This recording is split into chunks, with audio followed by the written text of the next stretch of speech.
This is Dr. Ted Hildebrandt in his New Testament History, Literature, and Theology course, lecture number 9, finishing up the book of Matthew and beginning the introduction on the person of Mark. All right, welcome back to New Testament History, Literature, and Theology course. This is the third presentation we're doing on the book of Matthew, and we will be finishing the story of Matthew today. Just to review a little bit where we've been, we talked about Matthew as being methodical. We talked about intertextual relationships between Matthew and Luke, gathering up what Luke scatters. Mark, we said Mark expands the miracles of Jesus and the works of Jesus, while Matthew expands the words of Jesus. And then we did a slight comparison between James and Matthew, for the Matthew is methodical and kind of an intertextual kind of relationship with Matthew. We talked about apostling and discipleship, the cost of discipleship. We talked about righteousness, obedience, those types of things, true and false disciples that is portrayed in the book of Matthew. And then we talked about the theology of Christ, his deity, his humanity, Christ as king in the book of Matthew, and the emphasis on the kingship of Christ and various things there with Christ. Then we talked about time, past, present, and future. We said Matthew was written most likely to a Jewish community, and so therefore he refers over 40 times to references to the Old Testament in all different types of contexts, fulfilling the Old Testament, but the fulfillments come in all sorts of ways, from a direct fulfillment to kind of an echo, where it's echoing through Scripture and it's echoed into the book of Matthew, and adumbrations, foreshadowings, various ways the Old Testament was fulfilled. That was the past. The present would be his 5 major discourses that we talked about: the Sermon on the Mount, the sending of the 12, the parables of the kingdom, the church discourses in chapter 18, and then the Olivet Discourse in chapters 24, 25 there. And then the future, we looked at the Olivet Discourse and the coming kingdom, and the already but not yet kind of thing, the here but there kind of thing coming with the future. Today what we want to look at is, to finish this up, and we're going to look at the Hebrew orientation of the book. We said it was written probably to Jewish folks, and so we want to say, what are the indications of who the audience is? And a lot of the books here, you'll see my general methodology is to work both with the author, and I know some New Testament people downplay the authorship thing, but I want to deal with the authors, especially when we get into the book of Mark, and then also ask about the audience, the author and the audience, and then what type of problems, what types of things sparked the writing of this gospel or this epistle between the author and that audience. And so we're going to say the Hebrew orientation to it. We're going to talk about, while it's Hebrew in orientation, there seems to be this non-Jewish aspect of it that is really pushed in the book of Matthew, and so we'll pick up that theme as well. And then the grand theme of the book of Matthew, beginning and end, the witness going out into all the world. We'll just mention that. And then style, just pick up some things in style. And then there's one thing that I want to pick up in terms of style, and we'll talk about that in terms of hyperbole and things like that later. But let's get on to it with the Hebrew, okay? We're trying to establish that the Hebrew background, or the Hebrew audience, Jewish audience of the book of Matthew. One of the things that we talked about before was this, what's called the gematria principle. And you have in the book of Matthew, you have the genealogy of Jesus Christ. Jesus Christ, the son of David, the son of Abraham. And so you can see how it jumps from Jesus to David, who's about 1000 BC, to Abraham, who's about 2000 BC. So it goes Jesus Christ, the son of David, 1000 BC, son of Abraham, 2000 BC. And then with both David and Abraham, we have this great Davidic covenant where David is the king of Israel. And in 2 Samuel 7, there's this great promise that David and his descendants, David was the man after God's own heart, and that God said, David, I'm going to build you a house. And by that he meant he was going to build him a dynasty, and that one of David's descendants would sit on the throne of Israel forever. And that's 2 Samuel 7, when David was wanting to build the temple. And then with Abraham, you have the great Abrahamic covenant, and from many of you who know my Old Testament class, the land, the seed, that a seed would multiply, the promised land, the seed would multiply as the stars of heaven, and that he would be a blessing to all nations. And so what you see in the book of Matthew is this kind of breaking out, fulfilling of the Abrahamic covenant as the gospel spreads to all nations. So David and Abraham, key figures, that's how the book starts, both major Jewish players. Now the gematria in the genealogy of Jesus Christ in Matthew chapter 1, it goes down 14 generations from Abraham to David, 14 generations from David to the exile to Babylon in 586 BC. And then 14 generations from the carrying away into Babylon in exile up to Jesus. But when you actually look at that, and you look, I think it's at verse 8 of chapter 1, verse 8, you find that Matthew has actually skipped 3 of the kings of Judah in order, David, we've got a list of the kings of Judah in the book of Kings. We know who follows who. And so we've got a list of the kings, and we know that 3 of the names were skipped. If you go over to Chronicles and compare the parallel passage from Chronicles to that Matthew chapter 1, verse 8, 3 names are skipped.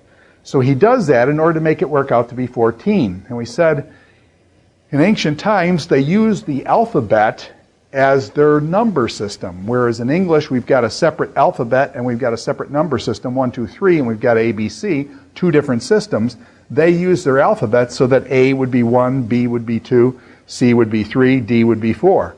And if you do that in Hebrew, then it comes out to this, that this number 14 could well stand for DVD. D is the number 4, V is the number 6, D is the number 4. If you put those together, DVD is the number 14.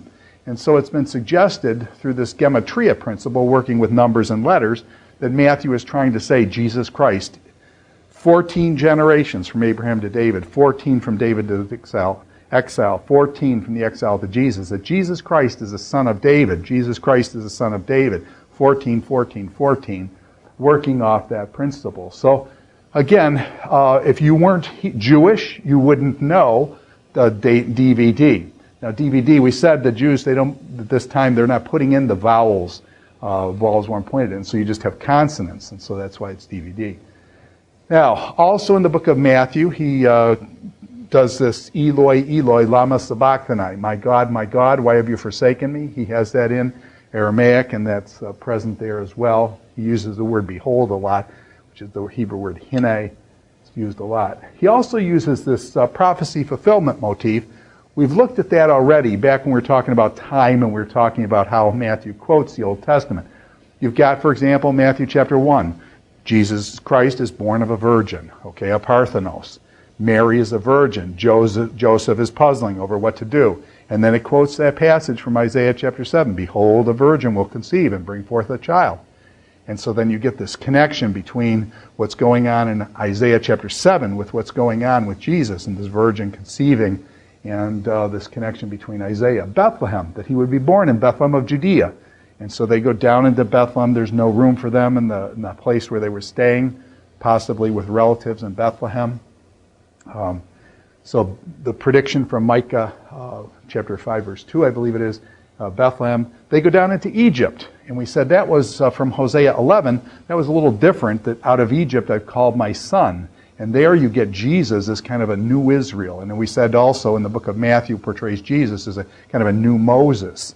And so both of this new Israel thing, out of Egypt I have called my son, as Joseph and Mary go down into Egypt and as they come back, that those also are very connecting Jesus to Israel.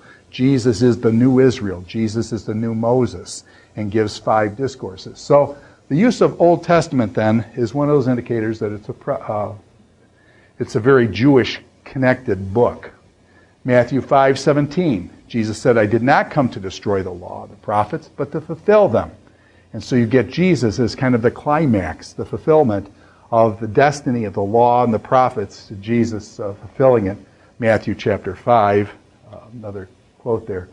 Now here's a couple interesting ones, I think, in terms of this Jewishness of it and the exclusiveness of the Jewish mission. When Jesus sends out the 12, in Matthew chapter 10, he sends out the disciples, and he gives the disciples explicit instructions, and this is what he says. And only Matthew contains these instructions. He says to the disciples as he sends them out in Matthew 10, verses 5 and following, he says, go nowhere among the Gentiles, and enter no town of the Samaritans. Jesus tells them, don't go to the Gentiles, don't go to the Samaritans, but go rather to the lost sheep of the house of Israel. And so Jesus tells his disciples when he's sending them out, no, you don't go out to all the world at this point. You go strictly to the house of Israel, not even to the Samaritans or the Gentiles. Focus on the lost sheep of Israel. So in one sense, Israel gets first dibs on the gospel message, comes first to them, and then we're going to see is a rejection largely from the Jewish community, and then after the rejection, then the gospel goes out to the Samaritans, to the world. So very interesting, exclusive statement there, only to the Jewish people when he sends out the 12.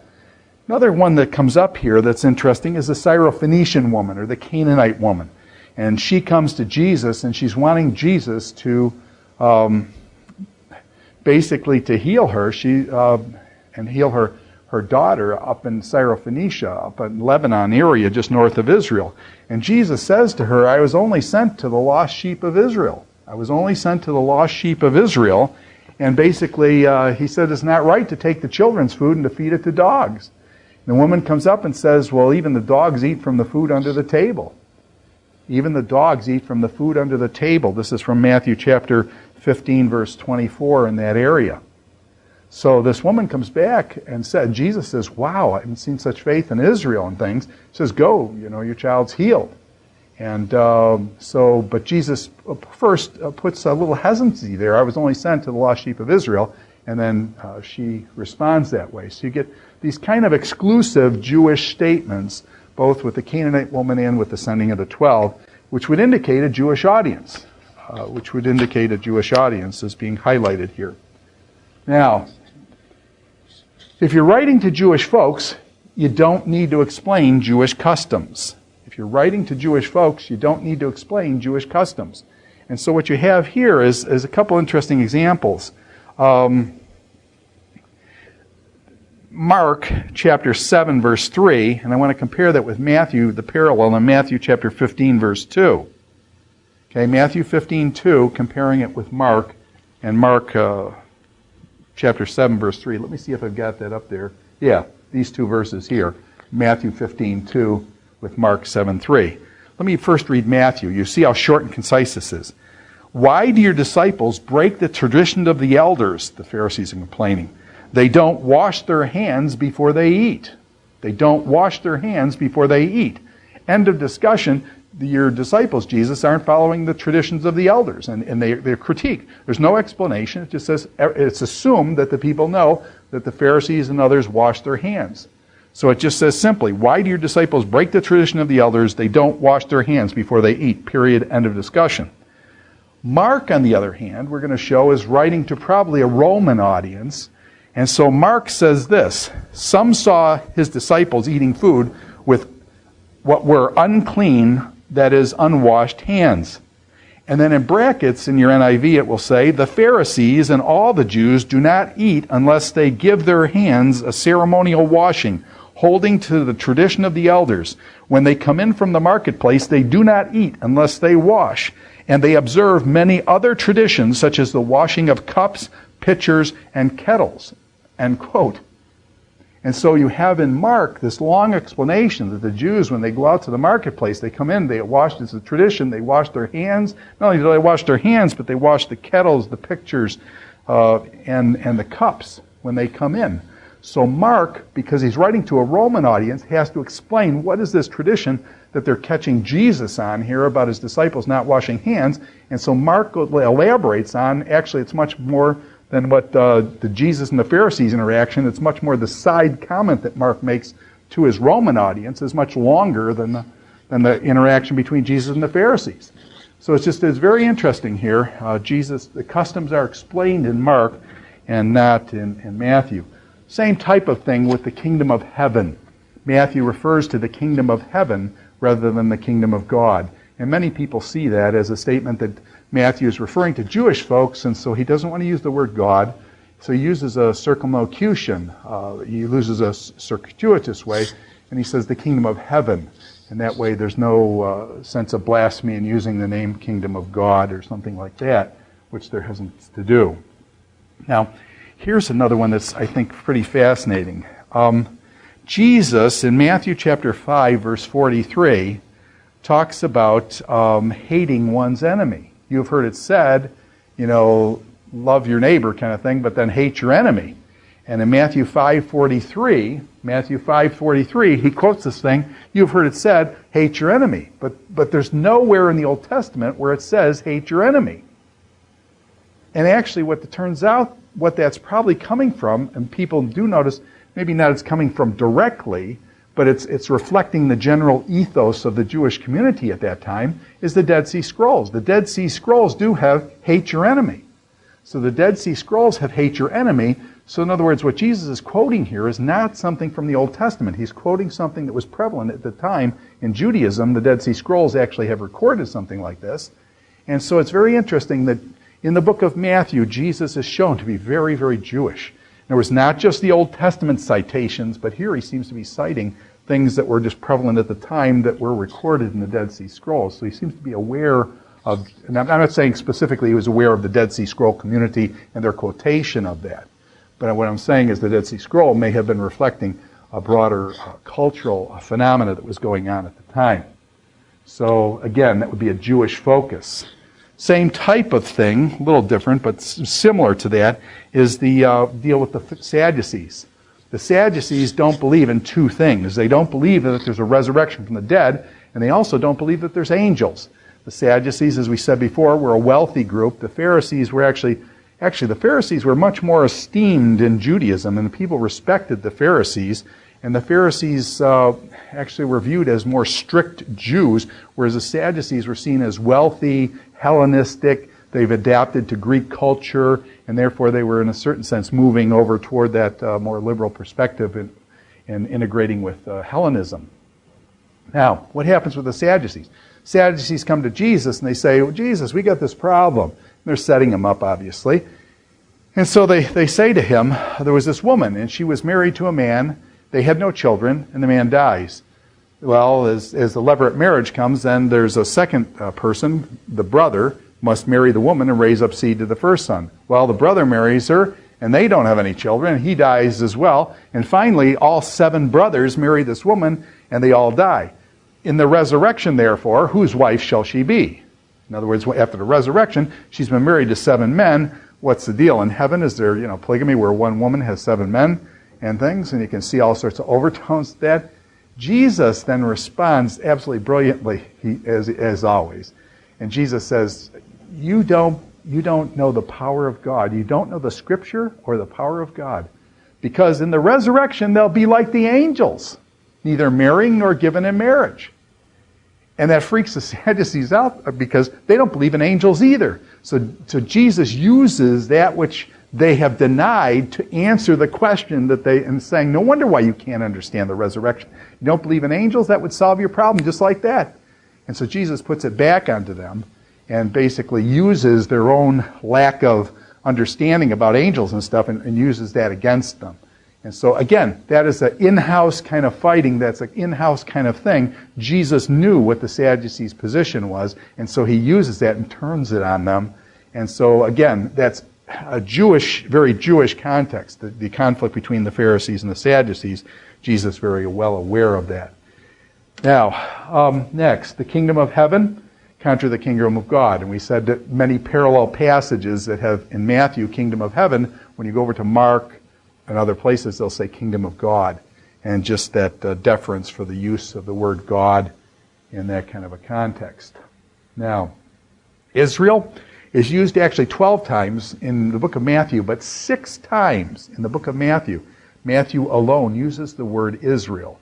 And so he seems to highlight Israel. And 6 of the 12 times that he uses it, it's unique to the book of Matthew, which again would show its Jewish orientation that he's highlighting Israel, where the other gospel writers didn't put Israel in there. Matthew has that. And so that's just kind of another thing there. Matthew chapter 2, verse 6, for example. Now, this is one that I think is really very good. Let me just read this. This is from Matthew chapter 28, verses 11 through 15. And what we have here is a Jewish rumor. And Matthew picks up this Jewish rumor And it says this is Matthew chapter 28. This is after the resurrection. Jesus has been crucified, dead, and buried. He's risen again. He tells his disciples and brothers, go up to Galilee. It says, while the women were on their way, some guards went into the city and reported to the chief priests everything that had happened. And when the chief priests had met with the elders and devised a plan, they gave the soldiers a large sum of money, telling them, you are to say his disciples came during the night and stole him away while we were asleep. If this report gets to the governor, we'll cover your back. Okay? If this report gets to the governor, we will satisfy him and keep you out of trouble. So the soldiers took the money and did as they were instructed. And this story has been widely circulated among the Jews to this very day. Now Matthew is probably writing after 60 AD, that time period, and so this is like 30 years after Jesus had died and risen from the dead. And he says, and this story has been widely circulated among the Jews to this very day. So Matthew seems to be aware of and picks up on this Jewish rumor that was spread that basically the guards were paid off to say that the disciples stole the body. So again, Jewish rumor inside the Jewish community, that rumor was spread. So Matthew puts that rumor to bed and basically says, hey, this is what happened. Those guys were paid off. Those guys were paid off to say that. Now, sorcerer in the rabbinic traditions, a lot of times Jesus is portrayed as a sorcerer, a magician of sorts. And even in the book of Matthew, chapter 12, verses 24 and following thereabouts, they say Jesus is casting out demons by Beelzebub, the prince of the demons.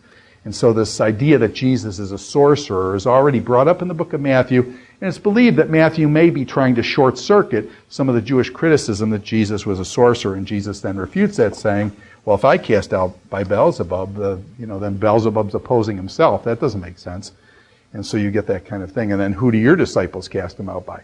So anyways, working with these kind of Jewish concepts then, the book of Matthew then seems to be it has this bent toward Judaism, and the book of Matthew is that way. Now, while the book features Jewish rumors and Jewish means of expression in various ways, it also has this really strong extensiveness where it kind of breaks Christianity out of Judaism.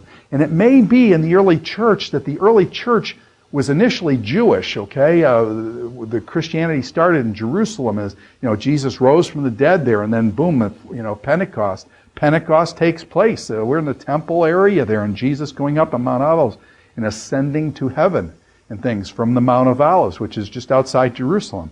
So it's a very Jewish thing. And the early church then was actually focused on, they were considered like the Nazarenes. They were considered, you had the Pharisees, you had the Sadducees, and now you have the Nazarenes, those that follow Jesus of Nazareth. And so Christianity was initially like a sect within Judaism. And then what happened is persecution came, and the Christians then had this separation. But how did the Christians separate from Judaism? Well, they're forced to separate because they were killed. James was killed, and Stephen was killed, Acts chapter 7. And Paul was involved in some of that.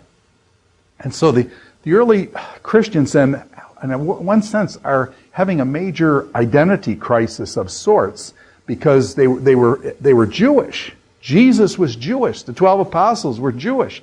And so there's a very Jewishness of the early church, and now they're being forced out. And in one sense, what is this connection with their identity? In what sense are they Jewish anymore? And so you get this connection. Yes, we're Jewish, but that we're supposed to spread the gospel to the whole world.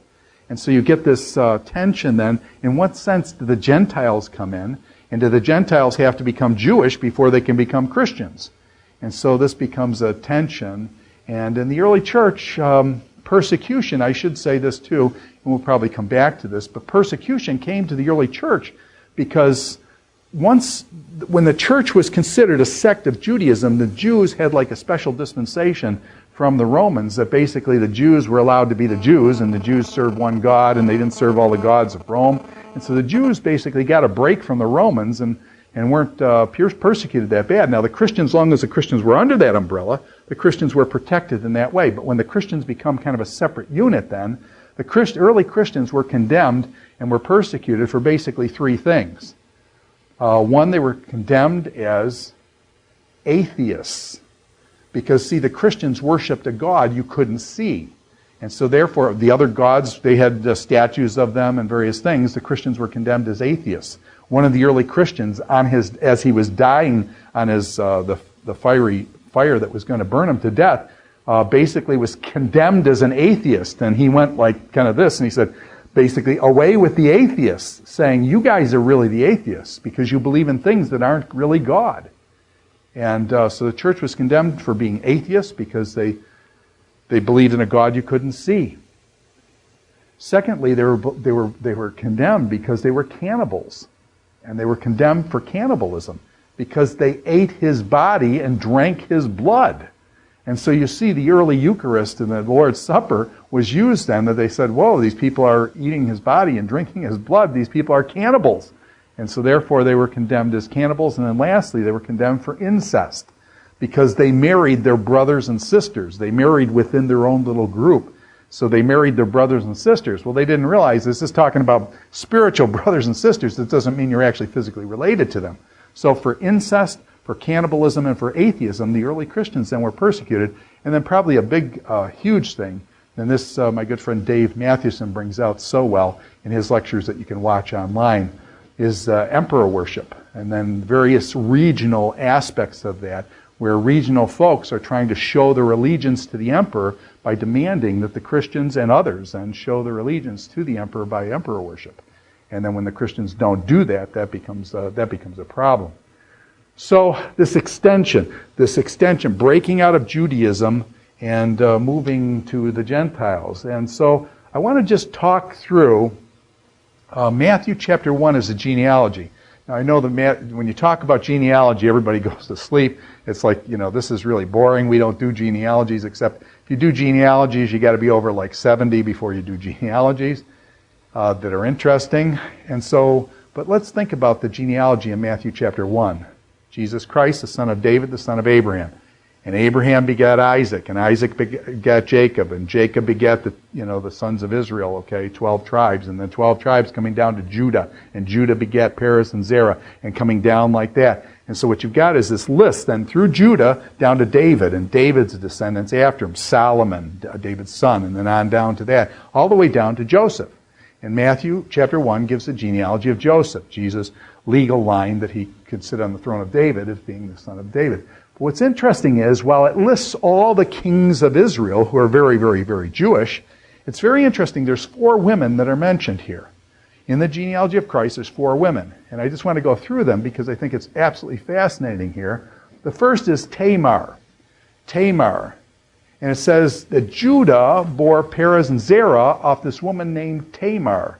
Well, who is Tamar? We know who Tamar was. This is back in Genesis chapter, 38, I believe, Genesis 38. It talks about Tamar, and here's basically the story. Judah had a son who married Tamar. She was a Canaanite. She was a Canaanite woman. She was not Jewish. She was Canaanite. Tamar was a Canaanite. His son, I believe, married her. He died. Died. So then what happened? He had another son named Onan, and he gives his other son into her. He spills the seed, and it gets all, anyways, the details I don't want to go over, but anyways, and basically God smites Onan, so now he's lost his older son, has been married to her, he died. His second son, because he failed to fulfill the levirate marriage, God smites him. Now he's got his youngest son. There's no way in the world he's going to give his youngest son to this woman. Everybody this woman touches is death. So, and then it's very interesting in that Genesis 38 story, it says Judah's wife died. So now Judah is without a wife. He's going out to shear sheep or do something, I forget which. He's going out and he's walking along their way. And guess who he meets on the way? Tamar is out there realizing she's not going to get the youngest son, so she dresses up as a prostitute. And Judah comes up to her and basically says, and she's pretending to be a prostitute and things, and so he says, hey, and she basically gets his signet ring, and says, basically, I want your signet ring and stuff until you can send a goat to pay for this and stuff. She finds out she's pregnant and stuff. Judah wants her stoned to death. And then she basically pulls out his ring and says, hey, Judah, you recognize this? I got your visa number here, man. You're done, okay? And then Judah says, you're more righteous than I am. And Tamar, so out of that story with Tamar, but the significance is, what is Tamar? Tamar is a Canaanite who played the prostitute. She's a Canaanite who played the prostitute, and that's what happened there. So she's a Canaanite. As soon as I say Rahab, what comes to mind? Okay, I say Rahab, what comes to mind there? Well, Rahab the what? Rahab the prostitute, the harlot. Okay? Rahab was a Canaanite prostitute that we know from Joshua. When they were going in to take the land, they crossed the Jordan River. They were going to fight against Jericho. They sent spies out. The spies went to the house of Rahab, the harlot. She was a prostitute. She would know everything that was going on in the city, and she hid the prostitute Rahab, who was a Canaanite woman, hid the spies up and deceived the king of Jericho. And then it turns out that Rahab, the prostitute from Jericho, she is in the line of, she's the great-great-great-great-grandmother of David, and she is in the line of Jesus Christ, as is Tamar. So what did both these women have in common? Well, they both have in common that they're Canaanites. They're not Jewish. So here you have this beautiful, pure Jewish genealogy, and 4 women are stuck in there, and the first 2 are not Jewish at all. They're not Jewish women. Now, what's very interesting to me is the reference here to Uriah's wife. Now, David, basically Solomon, is going to come from whom? Solomon is going to come from Bathsheba. And everybody knows David and Bathsheba. The story is famous even till this day. So David and Bathsheba. But notice, in Matthew's genealogy, he does not mention Bathsheba's name. He does not mention Bathsheba's name. Bathsheba, daughter of 7 or daughter of the oath. Okay, good Jewish name, good Jewish woman. Okay, she's got a problem with David and stuff like that and things, but largely Jewish and stuff. But when Matthew does the genealogy, he does not say Bathsheba. What he says is, she who has been Uriah's wife. And that's one of the reasons why I have trouble with the NLT translation. The NLT gives you the name Bathsheba. Largely they do that because everybody knows who Bathsheba is. If they say the one who had been Uriah's wife, nobody knows who Uriah is. He's the guy that got killed. David killed this guy so he could steal his wife. And Uriah was a what? Uriah the Hittite. Uriah was a Hittite. So notice, Matthew does not mention Bathsheba, even though that name is more popular and everybody would have known Bathsheba. Instead, he mentions Uriah, that she is Uriah's wife, Uriah the Hittite. So again, it's this foreign association in the genealogy, and this is actually David having relations with Bathsheba and producing Solomon. So Solomon's mother is Bathsheba, who had been Uriah's wife, and Matthew mentions it as Uriah's wife, Uriah the Hittite. And then the last one that's really famous, the 4th woman, is Ruth. And what was Ruth's moniker? Her name. Her name goes Ruth the Moabitess. Ruth the Moabitess. And we've got a whole book, one of the beautiful books in the Old Testament about Ruth and Naomi and Boaz and the story there, Elimelech and various things, and how they went and all the men died, and then Ruth ends up marrying Boaz, and Ruth and Boaz. But Ruth is a Moabitess. Ruth is a Moabitess. She marries Boaz, and then, they're kind of like the great of David, grandparents of David.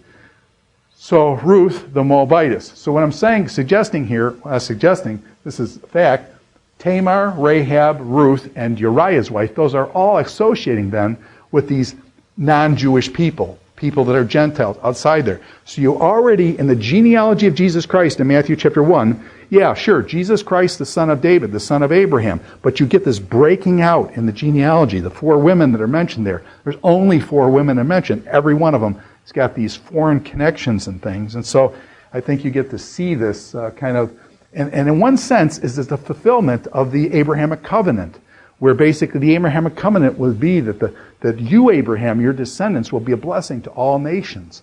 And so you can see already this kind of moving out from strict Judaism to all nations, fulfilling the Abrahamic covenant, or in kind of an incipient way. A very famous passage at the end of the book. This is from Matthew chapter 1. We see the breaking out. But then in Matthew chapter 28, verse 18, you get this statement. And again, this is the Great Commission. Then the 11 disciples went to Galilee, to the mountain where Jesus had told them to go. When they saw him, they worshipped him, but some doubted. We know from John, tells us about doubting Thomas and others. I don't like that name, doubting Thomas, by the way, but we'll cover that when we get there. Then Jesus came to them and said, "All authority in heaven and on earth has been given to me. Therefore," and this is what's called the Great Commission, the Great Commission. "Therefore, go and make disciples of all nations, baptizing them in the name of the Father and of the Son and of the Holy Spirit, and teaching them to obey everything I have commanded you, and surely I am with you always to the very end of the age." So this idea of basically going and making disciples, do you see how that pulls in that discipleship theme? Of all nations, baptizing them in the name of the Father, Son, and Holy Spirit. So the book begins with this breaking out with these Gentile women, and it ends with them making disciples of all nations. And so that's the beginning and end of the book. And actually, what's kind of interesting too, notice the wise men. Only in the book of Matthew do the wise men come. Mark doesn't record the story, Luke doesn't, John doesn't. Only Matthew records the wise men. Again, the wise men seem to be this adumbration, this foreshadowing that the gospel goes beyond Judaism. And here, the first people, where is he that's been born King of the Jews? The first people to realize that he is the King of the Jews.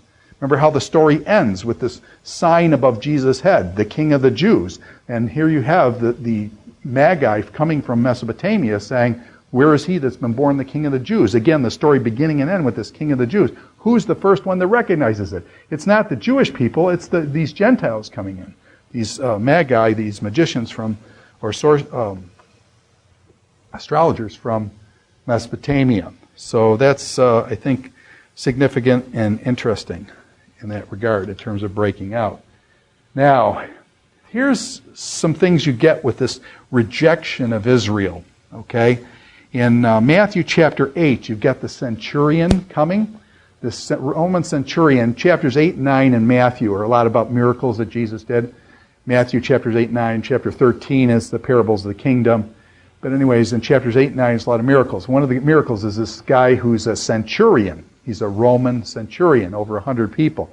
He comes to Jesus, and notice this centurion is concerned about his servant. And so you have this beautiful image of this guy who's very high up the totem pole, over 100 people of the legion, and he's over 100 of them, a very distinguished position, and yet he's concerned about his servant. And he comes to Jesus, and he says to Jesus, would you heal my servant? My servant's, he's depressed, he's really got problems here, would you heal him? And Jesus says, okay, I'll go with you. And thinking, you come to the centurion's home, he's got this big centurion home with all these servants and things like that. The guy says, I'm not worthy for you to come under my roof. I'm not worthy. The centurion says to Jesus is this, peasant Jew kind of person. I'm not worthy to have you, peasant Jew, who's to come under my roof. He says, I know what it's like to be under authority. He says, I speak a word and my servants go do what I say. I'm a man under authority. He said, just speak the word. You just speak the word and my servant will be healed. And Jesus says what? I've not found such faith in all of Israel. Not found such great faith from anyone in Israel, Jesus said. In one sense, rebuking Israel, that here is this Gentile centurion. Okay? A lot of folks were wanting Jesus to be the Messiah to throw off the Roman yoke, to basically be a zealot and say, no, we got to get rid of the Romans. I am the King of the Jews. I am the Son of David. I'm going to sit on the throne. Jesus doesn't say that. Instead, he said, here's a Roman centurion who is a model of faith better than what I found in all of Israel. So again, breaking outside that strict Jewish kind of way of doing things. Here, famous quote, chapter 11, Matthew chapter 11. Woe unto you, Chorazin! Woe unto you, Bethsaida! If the miracles who had been done in you had been done in Tyre and Sidon. Now, where are Tyre and Sidon? Tyre and Sidon are up in Lebanon. They're not Jewish. They're Gentile. There's all get out, okay? He said, woe unto you, Chorazin! Woe unto you, Bethsaida! Those are two places that are right along the seashore of the Galilee. And he says, Jewish, totally Jewish. He said, if the miracles had been done in you, had been done in Tyre and Sidon, they would have repented a long time ago. And so he therefore is commending Tyre and Sidon over what had been happening and condemning the lack of faith and the rejection that he received at Chorazin and Bethsaida, these two Jewish cities. The wicked tenants, this comes up, the story, when you're dealing with parables too, I know when I was taught parables earlier, I was taught, parable the sower goes out to sow seeds, some falls on the, path, some falls on the rocky soil, some falls among thorns and weeds, and they drowned it out, and then some falls on good soil and it produces 60, 100, whatever. That I was told that parables were always something that was very natural, very normal. The parables were things that happen in everyday life. And I want to question that a little bit. I think sometimes the parable stories are things that are somewhat unrealistic, and sometimes they're unrealistic to make a point.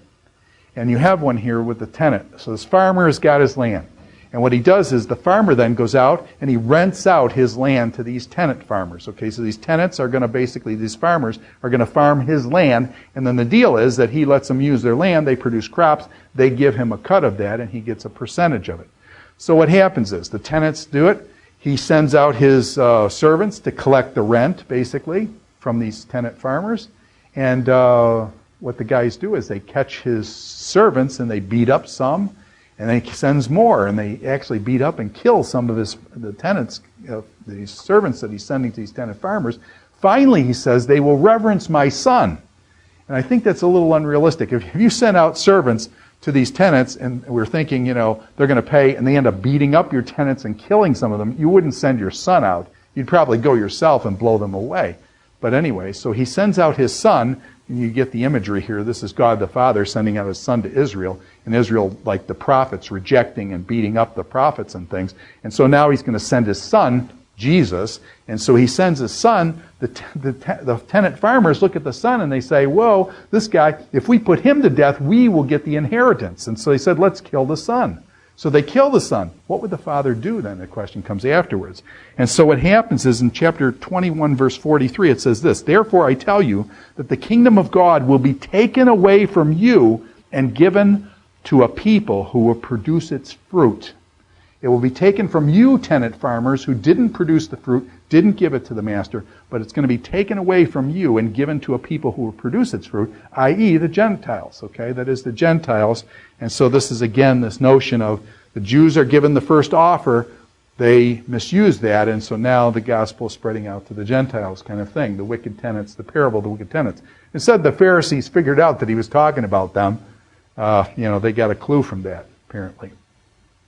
Now, a couple other things that work with this extensiveness thing. One is that it's interesting. He tells the disciples that basically they will sit on 12 thrones. Let me just read this. Truly I tell you, this is Matthew chapter 19, 19:28. Matthew 19:28. Truly I tell you that at the renewal of all things, when the Son of Man is seated on the throne of his glory. So now the Son of Man, notice we're going to talk about in Mark on our next presentation about the Son of Man, what that term means. Jesus refers to himself as the Son of Man. That's how Jesus self-identifies himself as the Son of Man. The Son of Man is seated on the throne of his glory. Who have followed me will also sit on 12 thrones, judging the 12 tribes of Israel. So the disciples basically you're going to see this kind of convergence where it's not going to be the 12 patriarchs of Israel. It's not going to be Judah and Joseph and Benjamin and Naphtali and Zebulun. It's not going to be those that sit and judge Israel. It's going to be the 12 apostles. And so what you've got is the combining of two communities. The Jewish community and the ones of the disciples will sit over on 12 thrones judging the folks of Israel. So, okay, and then just quickly on this witness. So we've talked about its Hebrew orientation, then we showed it's kind of how it broke out of the Hebrew mindset to extensive include the Gentiles. And then here, just quickly, the witness. Matthew's story is about the witness. And the first people that come as witness are the Magi coming from the east in chapter 2. Jesus also sending the 12 out to be a witness for him within Israel. And then he gives them instructions in Matthew chapter 10, the sending of the 12 to be witnesses. And then the lament for Jerusalem, where Jesus comes over the Mount of Olives Some of you have looked at the Get Lost in Jerusalem program, and you've gone to that Dominus Flavit church. The church, they've got a church on the Mount of Olives now. You kind of come down the Mount of Olives into the Kidron Valley and up the other side, and that's where the Temple Mount is. So the Temple Mount is here, the Mount of Olives is here, and basically as you come down that mountain away, there's a church that's actually shaped like, architecturally shaped like a tear. And this is where Jesus lamented over Jerusalem. Oh, Jerusalem, Jerusalem, I would have gathered you as a mother hen gathers her chicks, but you would not. And Jesus then weeps for Jerusalem, and he realizes just a few days hence they're going to kill him.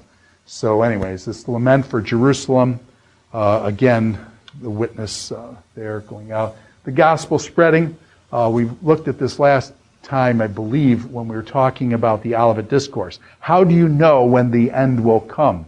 The end will come when the gospel spreads to the end of the world. So that is the indicator. When the gospel spreads to the end of the world, then the end will come. We said some of the Wycliffe Bible translators are taking the gospel to all the tribes of the world right now. So it's kind of interesting that way. And then lastly, of course, the Great Commission. And the Great Commission, just one more time, and this is a verse that everyone kind of should memorize. It's one of the standard. I had a person that I used to work with, that the Great Commission was his theme song. Everything in the Bible always came back to this Great Commission. And he was a very evangelistic type person, especially with young people. And basically, therefore, go and make disciples of all nations. And so we are to be disciple makers, and that can be done in all sorts of ways.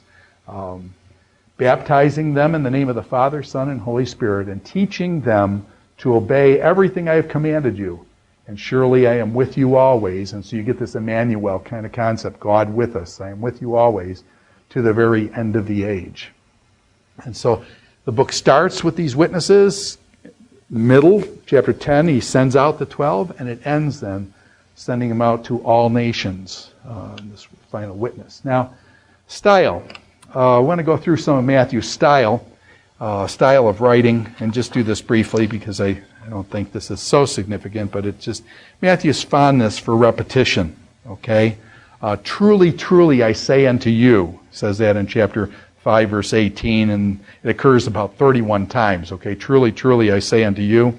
You have heard it said of old, but I say unto you. You remember reading that in the Sermon on the Mount several times. You have heard it said, but I say unto you, that kind of thing.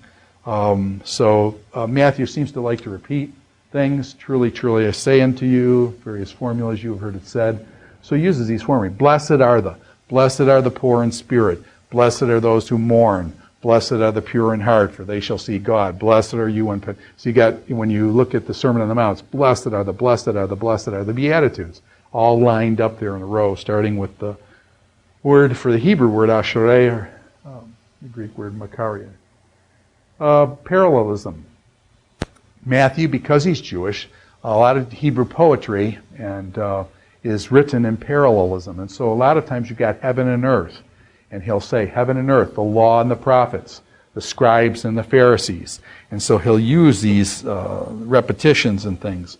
My yoke is easy and my burden is light. Can you see the parallelism there? My yoke is easy and my burden is light. He's saying the same thing twice. It's a poetic way of saying it. To the Jewish mind, this idea of parallelism. My yoke is easy and my burden is light. Those kind of things. So, okay. Now, 5 discourses, style of Matthew. Matthew gives you the teachings of Jesus in these 5 great discourses. We said the 5 great discourses. People have paralleled those to the Pentateuch or the Torah, Genesis, Exodus, Leviticus, Numbers, Deuteronomy, the first 5 books, Pentateuch of the Bible. So the 5 discourses, the Sermon on the Mount, the Olivet Discourse, the sending of the 12, the parables of the kingdom, and the teachings on the church in Matthew chapter 18. So that's part of Matthew's style. There's over 40 quotes from the Old Testament. Again, that's part of his style. Matthew fronts, and we said because probably the Jewish connection, that's what he does. Now, vocabulary, various things there in terms of vocabulary. Then he uses quite a bit. Hine, behold, various things. The kingdom of heaven, that's typical of Matthew. And now, what I want to do is I want to talk about this thing with hyperbole. Matthew uses, it seems to me, hyperbole And it seems to me that people don't understand how do you interpret hyperbole. A hyperbolic statement, how do you interpret it? And let me just tell you something that I had a former person I used to teach in the same institution as this person, and they always said all in the Bible, all always means all, and that's all that all means. All always means all. Now, when you say something always means one thing, I just want to tell you, your gut should tell you that's not right.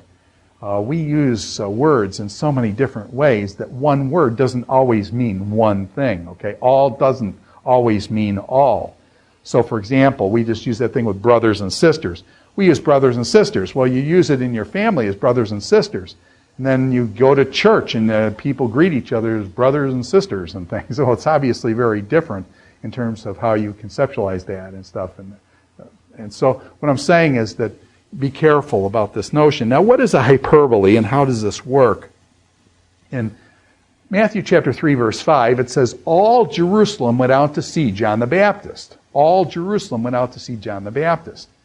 Well, when it says all there, does it mean every last person in Jerusalem went out to see John the Baptist? John the Baptist, what, down 20, 30 miles downhill, and then you've got to come back up in a lot of ways. Is that really what happened, that all Jerusalem went out to see John the Baptist? And what I want to suggest to you is no. And actually, let me just tell you, there's one person who didn't go down there, and there was a man that John records this guy that had been crippled for 38 years, and he sat by the pool at Bethesda there, and Jesus is going to come up to this guy and say, hey, the guy's going to say, hey, I can't get into the water fast enough, and Jesus is going to say, get up and walk, and the guy's going to get up and walk, go into the temple and stuff. But that guy had been crippled for 38 years. There's no way he went down to see John the Baptist and got baptized of him.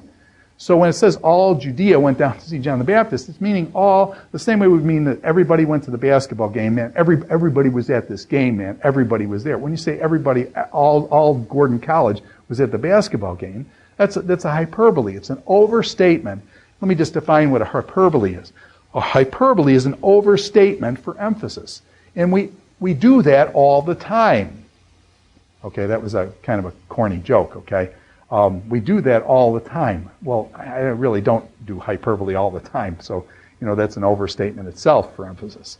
So you got to be careful with hyperboles. And what I'm going to suggest here is that Jesus teaches with hyperbole, in terms not just with terms of all. Now you got to be careful with the hyperbole.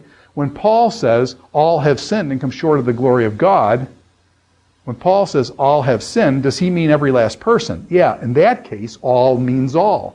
So what determines meaning?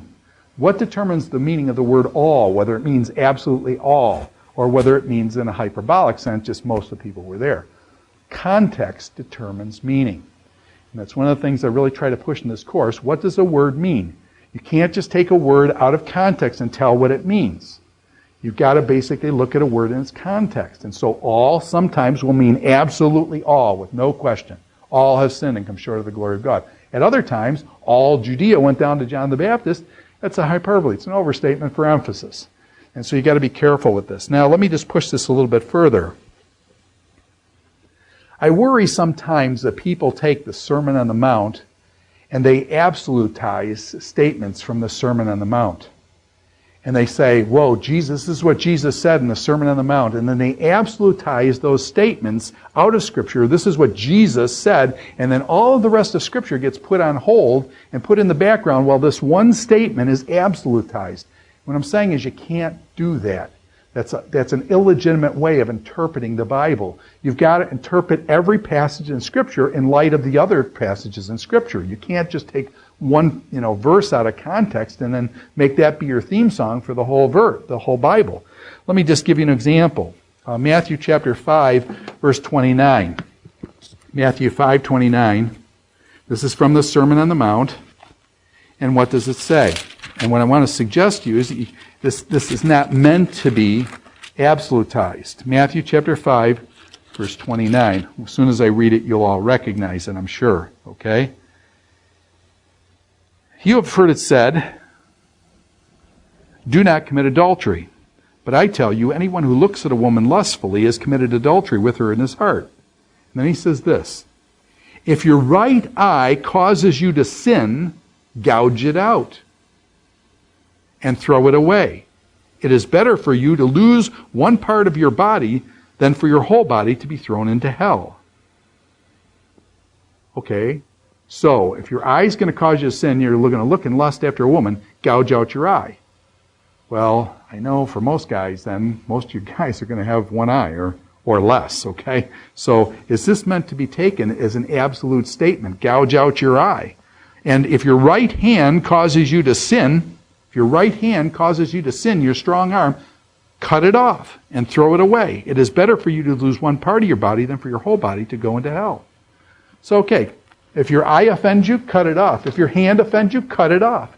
Well, what about your head? Your head and your heart affect you. What, are you going to cut out your heart and cut off your head? In other words, these are not meant to be taken literally. They're hyperbolic statements. They're overstatements for emphasis.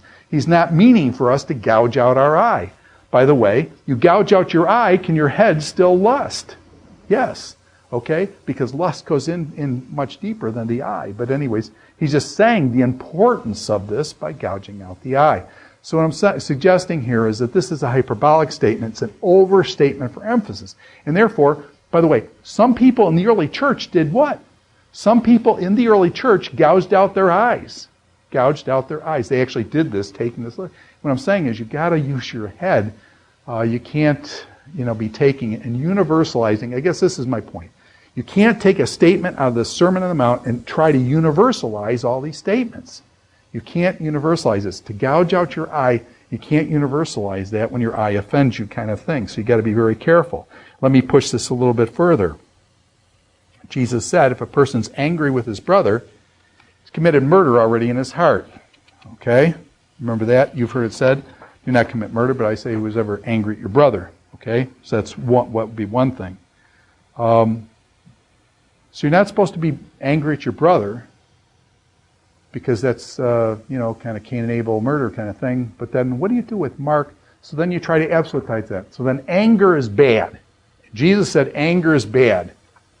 Well, is Jesus really saying anger is bad? Can you universalize that statement? You say, well, no, Jesus didn't say anger is bad. He said anger without a cause. And then you try to qualify it a little bit. But there's this tendency to universalize this thing. And then what you find in Mark chapter 3, verse 5 is, guess what? In Mark chapter 3, verse 5, Jesus, the Pharisees are around. This guy's got a withered hand. And this guy with a withered hand comes up to Jesus, and basically, Jesus, they push this guy, are you going to heal his hand on the Sabbath? And so the Pharisees are trying to trap him using this poor fellow that's got this withered hand. And it says, Jesus looked at them in anger. Jesus looked at them in anger because they were using this guy to set him off to see whether he would violate the Sabbath or not. And Jesus said, man, if you guys got a sheep that's fell into a pit, you'd pick the sheep up. How much better is a man than a sheep? Yeah, heal his hand on the Sabbath. It's right to do good on the Sabbath. And he rebukes them, but it says he looked at them in anger. So Jesus himself had anger. The Bible explicitly tells us. So you've got to be really careful about universalizing these kind of statements and things.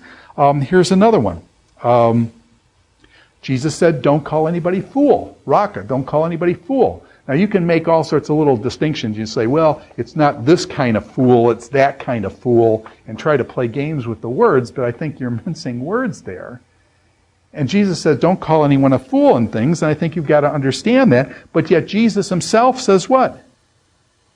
In chapter 23, scribes, Pharisees, hypocrites, and you who are foolish, slow to believe.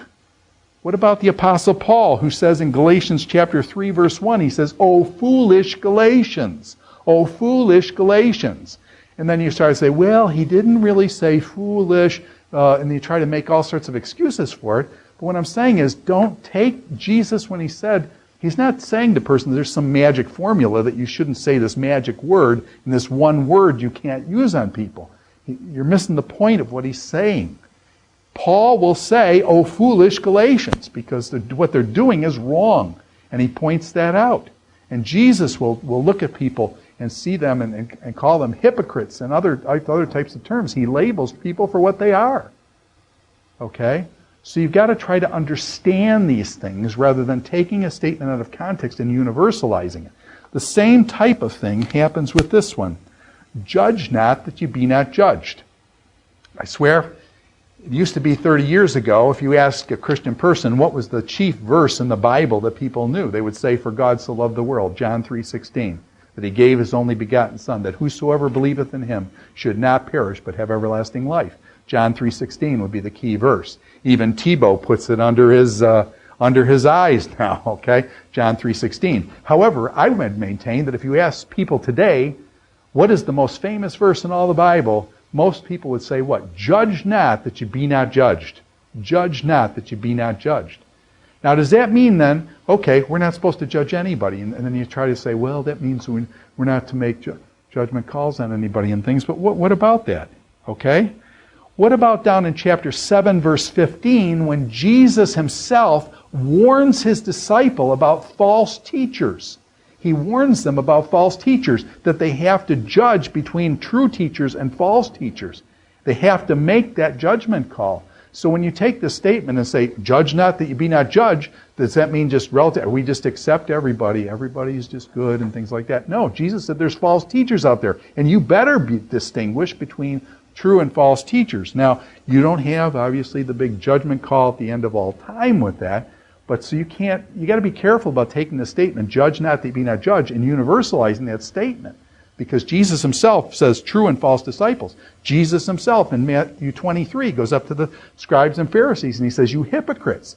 Is Jesus making a judgment call on them? Yes, he's calling them hypocrites. And he's labeling them for what they are. So be careful. You can't take these statements and universalize them. Don't cast your pearls before swine, Jesus says. In chapter 7, verse 6, that's in the same Sermon on the Mount. Don't cast your pearls before swine. Does that mean that you have to make a judgment call on who is swine and who is not swine, that you cast your pearls before swine? So what I'm saying is, you've got to be careful about absolutizing these things, turning off your brain and saying, this is my theme song, judge not that you be not judged. And most of the time when I've heard people say it, it's when they're doing something wrong and somebody calls their bluff on it and they said, oh, judge not, you shouldn't be judging me and things like that. And they're not judging you, they're trying to help you, and they're pointing, you got a problem here. So then what happens is we can't point out a problem in a brother who's having that. Well, Paul did that. Remember that guy that was in chapter 5 of 1 Corinthians? He's committing incest and stuff. Paul says, throw the guy out of the church. He says, I've made a judgment, I kick him out of the church. So you got to be real careful. And what I'm saying is be careful about absolutizing these statements. That can be a real problem. Now here's another one. If someone strikes you, this is from Matthew chapter 5, verse 39, if someone strikes you on the right cheek, turn to him also the left. Okay? If someone strikes you on the right cheek, turn to him also the left. Don't resist the evil person. Well, how do you understand that? Okay, I'm never supposed to resist an evil person. And if somebody strikes you on the right cheek, turn to him the left also. Does that mean then, how do you understand that verse, Matthew chapter 5, verse 39? Okay? And this has been a big one for, pacifistic type people say, turn the other cheek. And I've always said that the pacifistic people need somebody to protect them. And somebody's got to face the evil so they can be protected so that they can turn the other cheek. But I want you to think about this, and actually my son raised this issue the other day. Suppose a 10-year-old kid comes up to his father, and the 10-year-old kid slaps his father across the face. And the father, being a Christian, says, turn the other cheek. So the father takes the child and basically turns the other cheek, and the son slaps the other side of his face. When the mother gets home, what have you just taught that kid? When the mother gets home, what have you just taught this kid?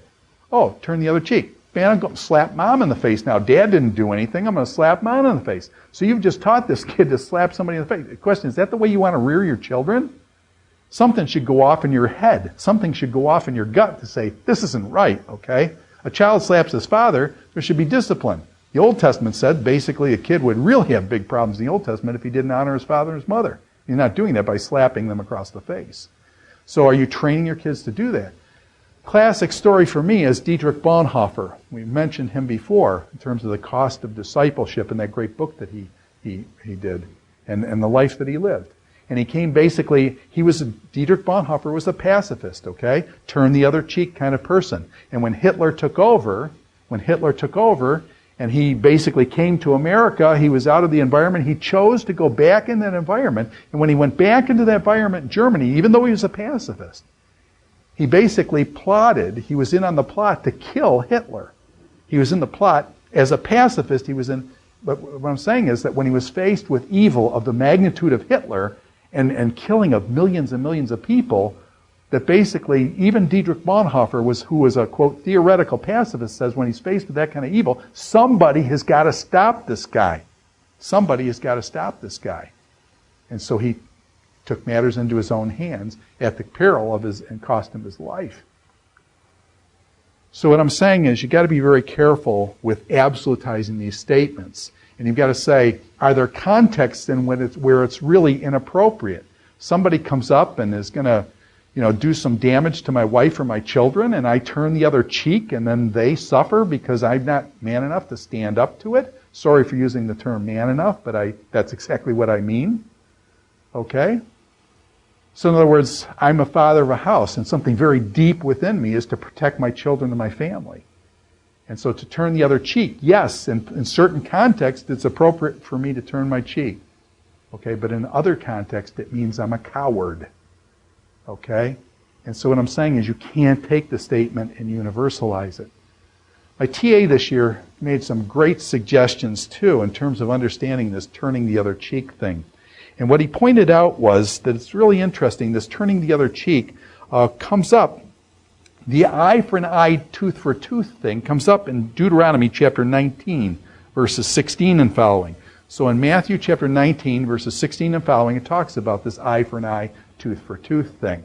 And there, it's in the context of a malicious witness. In other words, a witness who's going before the court and is basically lying in the court, and it's saying that whatever that witness does, it should be done to him. Whatever he's trying to get done, the malicious, the false witness that's testifying in court is trying to, get somebody else sue them for something.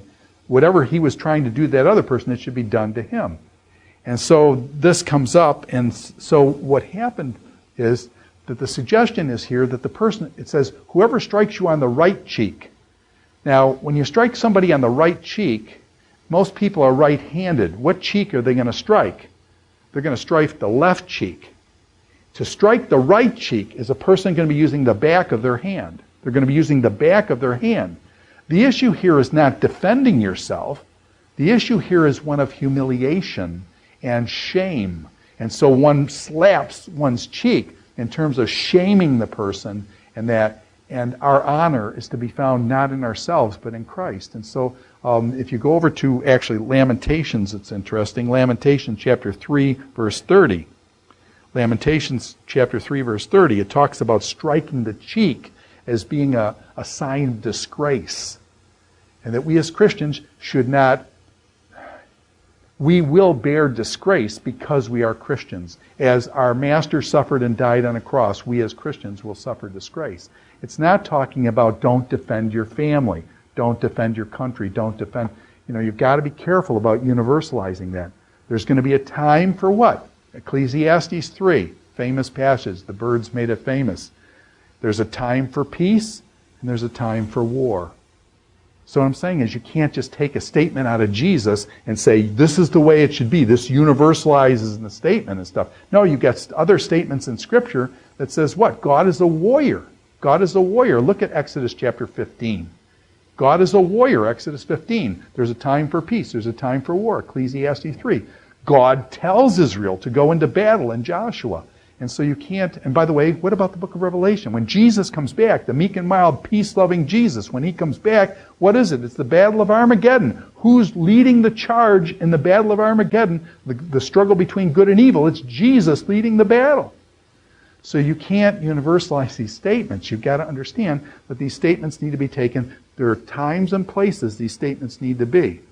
And so there needs to be a time where someone slaps me across the face because I'm a Christian, that I turn the other cheek. There needs to be a time and a place for that. That's not out of weakness, and that's not out of cowardice, but it's out of strength. I need to defend my family. I need to, at certain points, depending on the level of evil, a Dietrich Bonhoeffer will go back to Germany and plot the death of Hitler because he's trying to destroy evil. Okay? So I think there's a time and a place, and a person has to figure out. It's a very complex thing, and it's not, you can't just take one verse and band-aid it on all situations. So again, this is basically what I'm working on here, is a thing called hermeneutics. Hermeneutics is how you interpret the Bible. Hermeneutics is the study of the interpretation of the Bible. And what I'm suggesting here is that you've got to be very careful with things like the Sermon on the Mount, that you don't take a statement that says, gouge out your eye if it offends you, and actually say, well, I should gouge out my eye. It's a hyperbolic statement. It's an overstatement for an emphasis. And you've got to be really careful about taking these statements and universalizing them. And so, okay. So I think that's a major point I wanted to make in terms of interpreting these things, because I think they've been taken so many times out of context in various things. So be careful about universalizing or absolutizing, gouge out your eye, or turn the other cheek, or judge not that you be not judged. All of those things are meant to be understood, and you have to explore the meanings and the nuances of them, and when they should be applied and when they shouldn't be applied. And so you've got to really work with that. So that's I believe that's what we wanted to do in the book of Matthew. And now what I'd like to do is jump over to the book of Mark, if I can. I don't know what I'm going to be able to do. There we go. Here's Mark. And let's see if I can bring this up. I have to do it on the screen.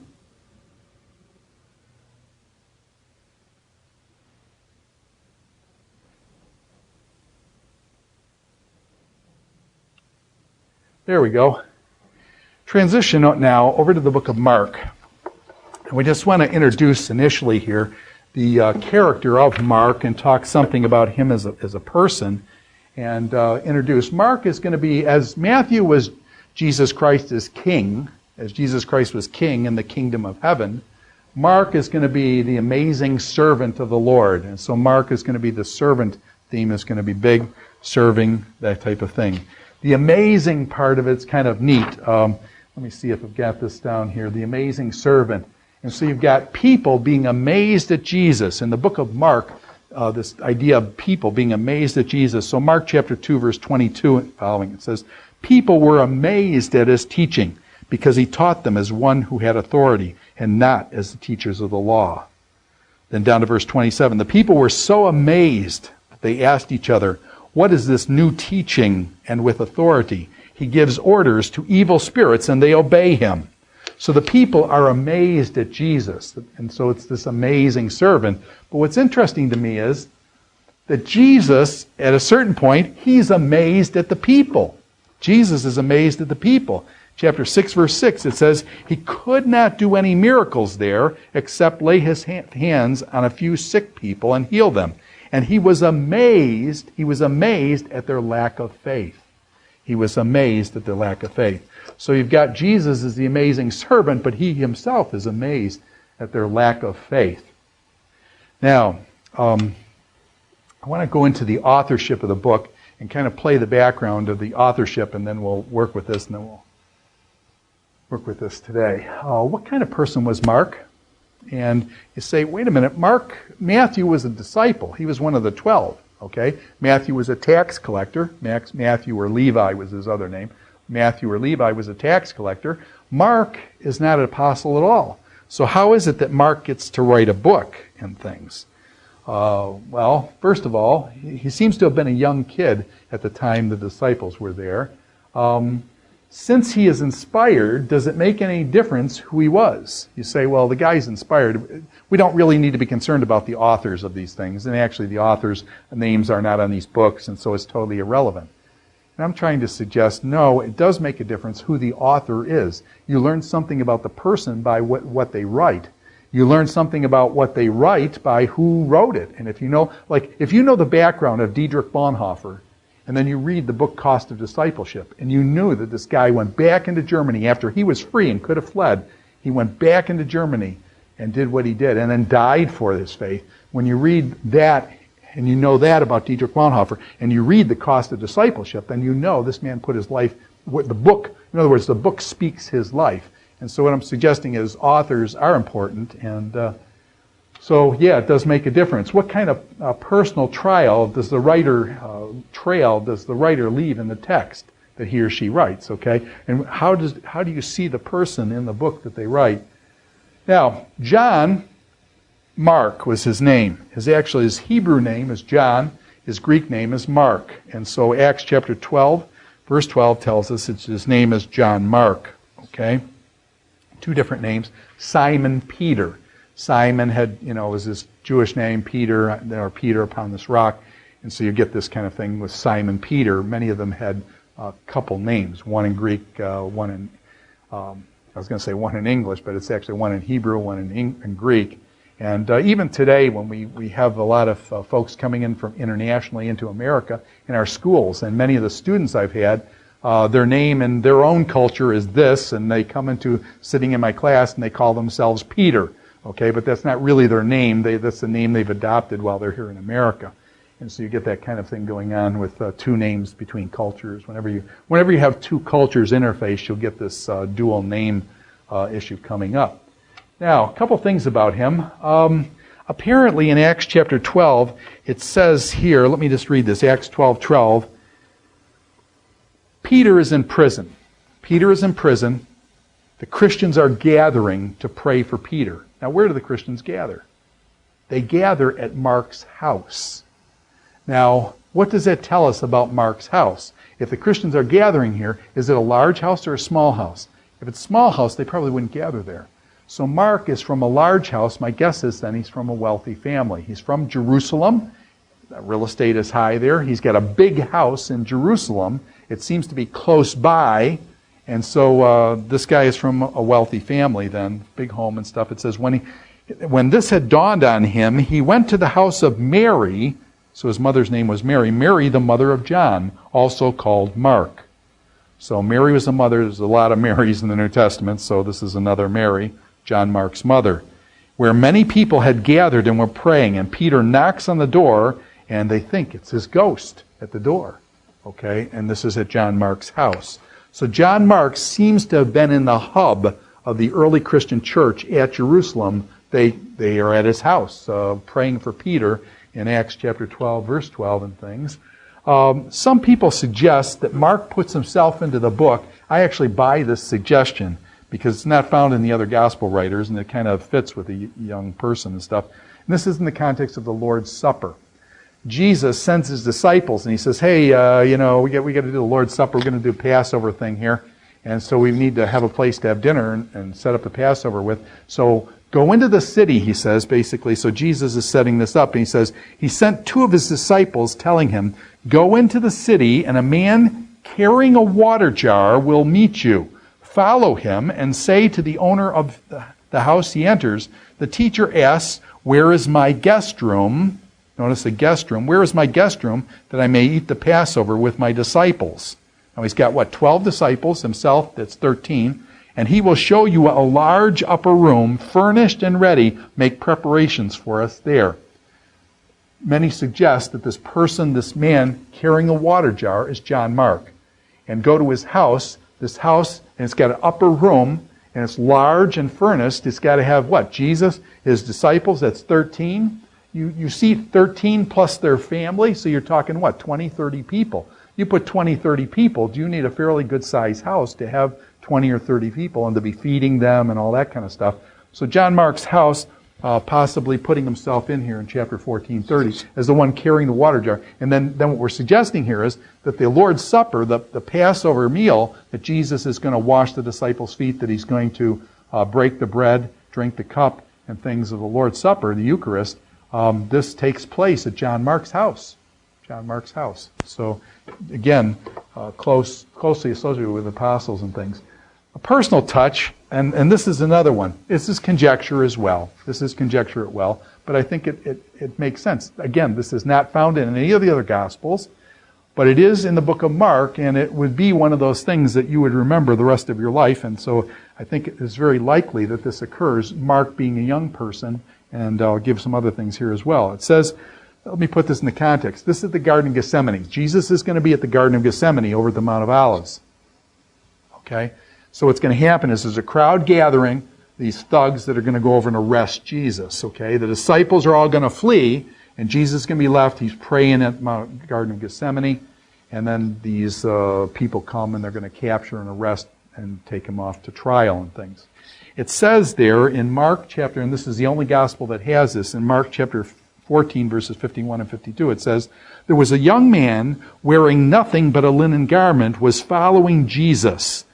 And when they seized him, he fled naked, leaving his garment behind." And so you get this image of this young kid following. Who's the young kid at the time? John Mark. By the way, is it very possible that the crowds came to John Mark's house first to capture Jesus at John Mark's house?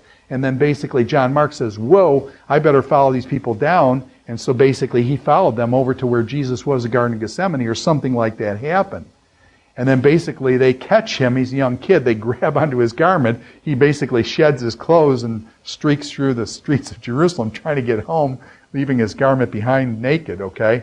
And that's something that you would remember the rest of your life, I assume. And only Mark mentions that, which leads me to think that I wonder if this is John Mark, and this is one of his kind of sign. This is how he puts himself into his own gospel. And it makes sense. I think actually it's accurate. But anyway, it is conjecture.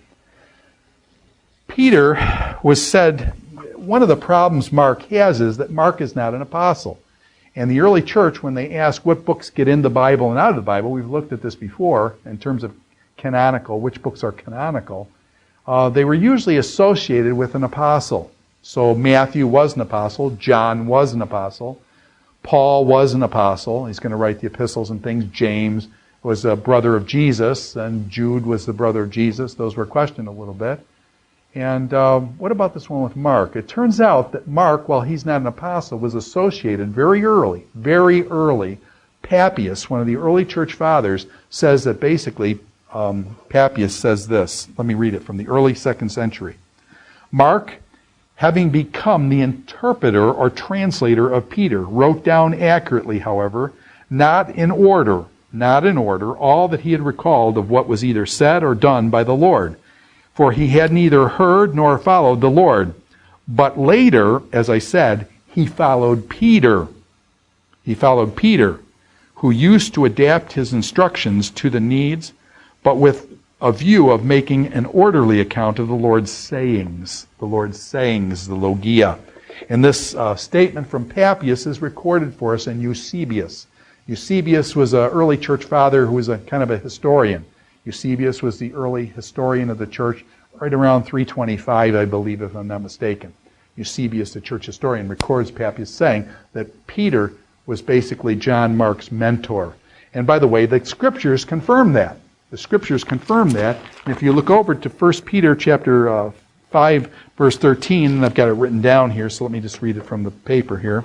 It basically says, Peter says, 1 Peter 5:13, "She who is in Babylon, chosen together with you, sends greetings.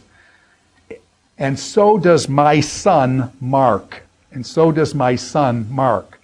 Now, when he says my son Mark, that's not talking about his literal son. This is talking about John Mark. Where is Peter? This is Peter at the end of his life. Where is Peter? Peter is in Rome. Peter is going to be crucified in Rome, probably under the Neronian persecutions. Nero was the emperor there. You remember, if I'm not mistaken, that Nero burned down parts of Rome that he was wanting to remodel. And as he burned down parts of Rome, he had to blame it on somebody. It's kind of like whenever you get an executive figure, it's like it's supposed to be their fault. Well, it's never their fault. They take credit for everything, but whose fault is it? Their fingers always go like that, pointing out it was their fault. The former administration, or the Senate, or the Congress. It was always somebody else's fault. They take blame for nothing. They take credit for everything. Anything goes good, they take credit. Anything that's bad, they blame it on somebody else. And so you get this kind of thing going on here. "She who is in Babylon, chosen together with you, sends greetings, and so does my son Mark," okay? So Peter is in Rome, and he says, my son Mark. Mark is his son. He's a spiritual son. And notice it uses the code word Babylon. The people in Babylon send greetings. Where is Babylon? Babylon, Peter is in Rome. And what's happening in Rome? Nero burning the city down, and then he blames it on the Christians. And so what he does is he dips the Christians in certain type of flammable material, puts them on poles, and he burns Christians alive. And it said that basically there's Christians burning, were lighting up Rome as Nero was burning Christians alive and this kind of stuff. It was really wicked. Now Peter is going to be crucified, and when Peter, the rumor from church history has it, that when Peter was going to be crucified, he said to the people who were crucifying, "I'm not worthy to be crucified like Jesus was. Normally you're crucified, your hands and your feet nailed up and things like that." He said, "I'm not worthy to." So they crucified Peter upside down. I can't imagine that. But anyways, they crucified him upside down because he said, "I'm not worthy to die like my Lord." Now, Paul, on the other hand, Paul was a Roman citizen. So when Paul died, they beheaded him. They could not crucify Paul because Paul was a Roman citizen. So Paul would have been beheaded. Peter was crucified upside down as far as church goes. But he says, "I'm in Babylon. I'm in Babylon, and my son Mark sends greeting." Peter and Mark were in Babylon, or were in Rome together. Babylon is a code word. Babylon is a code word for Rome. Now that's important later on when we look at the book of Revelation, we see the word Babylon again. Babylon is a code word for Rome.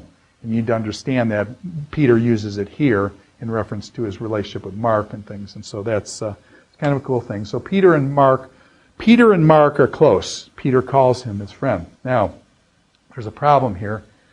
Barnabas, it turns out, is John Mark's older cousin. Okay? Paul says in Colossians chapter 4, verse 10, "My fellow prisoner Aristarchus sends you his greetings, as does Mark, the cousin of Barnabas." Now, who is Barnabas? Barnabas was a wealthy guy from Cyprus who went out on the first missionary journey. Barnabas, his name Barnabas, Bar means son of, Nabas, son of consolation. Barnabas is kind of like an encouraging person in the early church. He's a wealthy person who's from Cyprus. He and Paul, Barnabas and Paul, go on the first missionary journey. And it's basically Barnabas wants to take who? Wants to take John Mark with them on their first missionary journey. So it says in Acts chapter 12, verse 25, John Mark goes with Barnabas and Paul to Antioch. Antioch, north of Jerusalem. Antioch is where Christians were first called Christians, and the three missionary journeys of the Apostle Paul, the first missionary journey, second missionary journey, third missionary journey, are all going to start from Antioch in Syria. And so they go there, and John Mark goes with them. And it says, when Barnabas and Saul had finished their mission, they returned to Jerusalem, taking with them John, also called Mark. And they basically, there it is, down in chapter 13, when they go out on their first missionary journey. Let me see if I've got this up here. Yeah, first missionary journey, Barnabas and Paul being commissioned to go on that missionary journey. And in chapter 13, verse 5, it says, when they, Paul and Barnabas, arrived at Salamis, they proclaimed the word of God in the Jewish synagogues. As was their custom, they always started with the Jewish synagogues. John was with them as their helper. John was with them as their helper. So John Mark apparently went with Paul and Barnabas on the first missionary journey. They went to Cyprus. Cyprus was Barnabas' home. Then they headed up to Turkey. They went across over to Turkey. Turkey is where Paul was from, Tarsus, and that kind of thing. And so what happens? The problem is John Mark quits. On the first missionary journey, John Mark quits. Okay? It says, for Paphos, Paul and his companions sailed to Perga, and in Pamphylia, where John left them and returned to Jerusalem. Now, in the text, it doesn't say anything really negative about John Mark at that point. But later on, we find out that there was a rift between Paul and John Mark, and that Paul actually broke up his relationship with Barnabas. It was Paul and Barnabas on the first missionary journey. On the second missionary journey, when they come back and they're up at Antioch again, and Barnabas says, hey, let's take John Mark again and let's go out again. Paul, Barnabas, and John Mark. Let's go like the three of us did before. Paul says, over my dead body, he says, I'm not taking that kid anywhere. And so Paul really is so upset with John Mark that Barnabas and Paul split. Paul takes Silas on his second missionary journey, and Barnabas takes John Mark and goes off back to Cyprus, where Barnabas was from. And so basically you've got this division between Paul and Barnabas. Now think about how close Paul and Barnabas were. Paul and Barnabas did their first missionary journey together, spending all that time traveling. And then Paul was what? Paul was stoned and left for dead. He was beat up how many times? Barnabas was there with him that whole time. It'd be like almost coming close to death with somebody. You get close. Kind of the band of brothers idea that these guys are really close. They've seen a lot of hardship together. And yet, because of this conflict between Paul and John Mark, Paul won't take John Mark the second time. There's a big problem there, and Paul rejects John Mark then. Now, what are some of the suggestions? Why did John Mark quit? And again, this is total speculation and things, but just something to think about. Suggestions. Some people say that John Mark, when they hit Turkey, this is like, well, John Mark's from Jerusalem, kind of a very provincial kind of perspective on life. This is the first time he's been away from home like this, and so some people say he just got homesick when they hit Turkey, and he said, well, this is getting too far, and he wanted to go home because he was homesick. That's possible.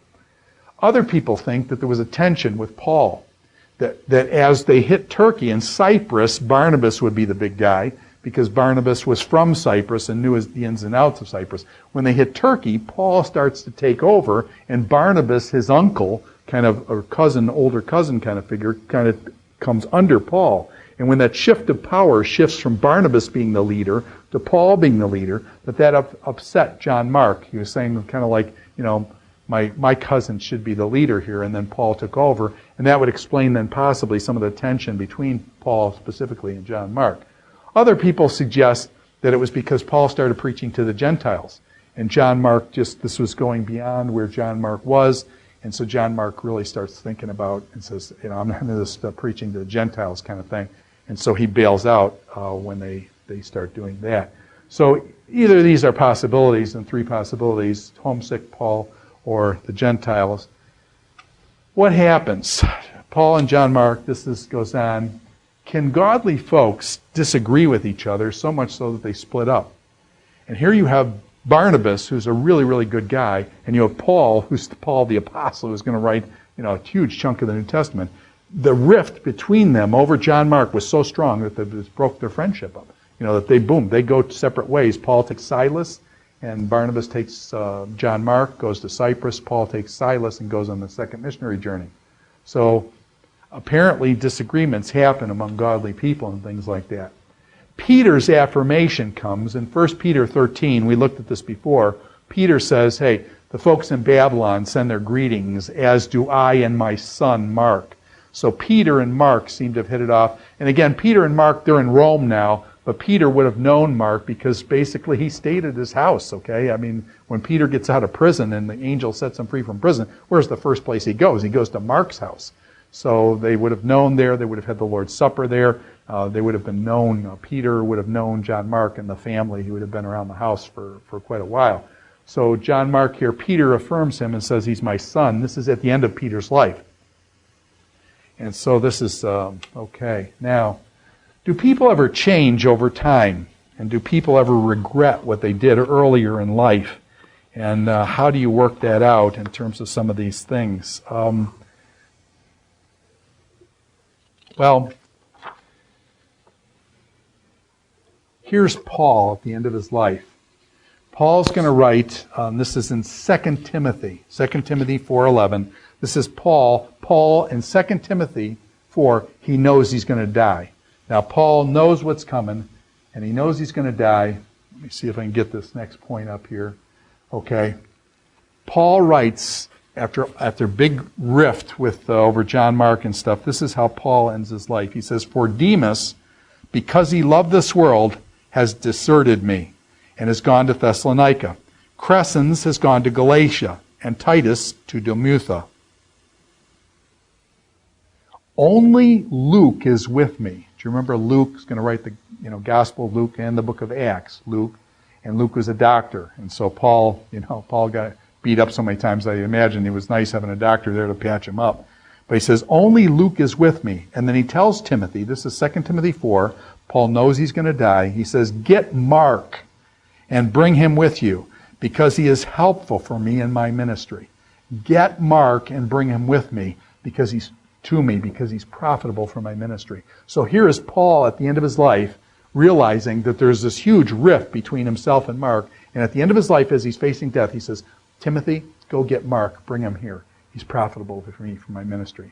And so you get this reconciliation happening between two people that went on the first missionary journey, and after all these years, and this is, we're talking, a couple decades here later, you get this thing where Paul's going to die about, 68 or so A.D., get Timothy and bring him, okay? And this is just the verse that we just read for Demas, because he loved this world, and it says, only Luke is with me, get Mark and bring him with you, because he is helpful for me in my ministry. And there's this reconciliation. And I just want to close with this in terms of our first discussion with Mark here. Once upon a time, I taught at a very conservative school in the Midwest. Great place, great people.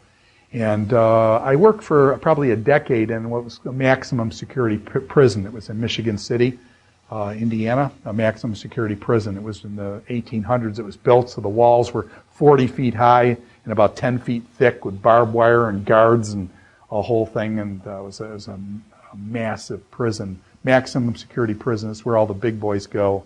Murder, rape, all the big crimes were there. Guys with sentences. One of my friends in there had 11 life sentences against him. And some of the guys have been on death row and that kind of thing. So this is where the big boys were. I traveled up there and back. I would teach during the day at this college. And then in the evenings, many of the evenings, once or twice a week, then we'd travel up. It was an hour and a half drive up to this prison. And we would go through, then there were 7 gates going in. You would go in, and when that last gate closed behind you, you knew you were in the prison. There was no way to get out of there. Okay, you were in. And then we would go teach, and I'd teach biblical studies and computers and various things in the prison. This friend then and I would travel like an hour and a half one way up and an hour and a half one way back. And when you travel in a car with somebody every week, and you do this for years, going every week, and you travel twice, 3 hours a day, you're in the car with the person, as well as listening to them teach and various things, you get very close. This friend, I'll name him Charlie, this friend Charlie was a very, very close friend of mine. He was my best friend. This guy was my best friend. And we dreamed together, we talked together, our families meshed together. When his uncle died, he actually contacted me, and I got to wear his uncle's clothes, and basically, instead of taking the goodwill, they gave them to us, and we were like part of the family.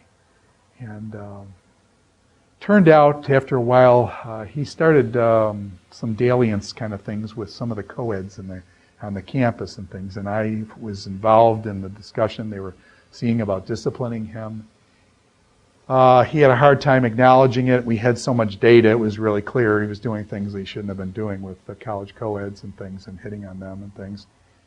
And so I was supposed to be his friend, but as a result of I was involved in some of the disciplinary actions and stuff, he refused to talk to me, and it was just like our friendship. We were really close, best of friends, and all of a sudden over this, he got disciplined. He lost his job at this college, and it's kind of like from him, I never want to speak to you again. His wife, I remember being in Walmart, walking in Walmart, and his wife was coming the other way. She walked within 6 inches of me and would not even look at me.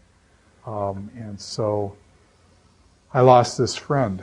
And this was a big deal to me because I loved him a lot, and he was a really dear friend. About probably 15 years later, I moved schools. I moved here to Massachusetts, teach at Gordon College now in Wenham, Massachusetts.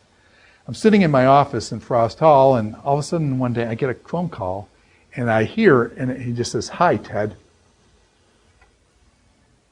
When he says, "Hi, Ted," I know immediately who it is because I haven't heard that voice in 15 years. And I just remember it's like your brother calling you. And he says, "Hey, do you know anything about the Bennett Center?" Well, it turns out the Bennett Center is the gymnasium at Gordon College. And he says, "Yeah." And I said, "Ken, is that you?" "Yeah." He says, "I'm over here at this place called the Bennett Center. Can we get together?" I said, yeah. Just so I zipped out of my office, ran over to the Bennett Center, and I walk in, and there's my good friend. And he comes up to me, and the first thing he said to me was, "I'm so sorry. I'm so sorry." And he gave me a hug that I'll never forget the rest of my life. And how should I say, there was a lot of... have you ever seen people that the relationship has fallen away? families where there's been tension in the families between brothers or sisters or parents and child, and it's gone on for a decade, and the people aren't able to talk and things, and all of a sudden, with my friend, it came back together, and he asked for forgiveness, which I still love till this day. I consider him like a brother, and we're back being friends again. And it was wonderful. I went out that day from Bennett Center, and guess who was out in the parking lot? Yeah, his wife was out in the car. I jumped in the car. We talked for probably half an hour in the car. It was just so, it was like a burden lifted. People, reconciliation. And so what you have with John Mark here, and I think why this is significant, at the end of John Mark's life, you've got this kid who made some probably really bad decisions in his younger days, and then basically it broke his relationship with Paul. And here you have Paul now facing death. Who does Paul ask for? He's facing death. Who does he ask for? He says, get John Mark, bring him here. He's profitable for me, for my ministry. At the end of their lives, the two of them, whether they got back together or not, I don't know. But Mark was at Rome, so I would hope that they had gotten together and stuff. And so it's a beautiful thing. Reconciliation after a period of tension between things after years. It's wonderful. So that's kind of an orientation to John Mark and kind of a history of his life. And then he's going to pen the Gospel of Mark. And as Papias said, he is basically Peter's interpreter. So John Mark, to say it another way, this is kind of crass, but John Mark is going to write Peter's Gospel.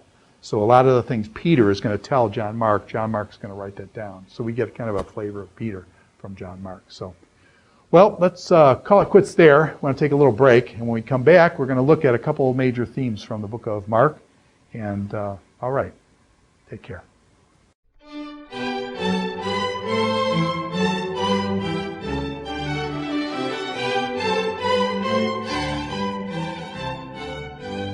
This is Dr. Ted Hildebrandt in his New Testament History, Literature, and Theology course, lecture number 9, finishing up the book of Matthew and beginning the introduction on the person of Mark.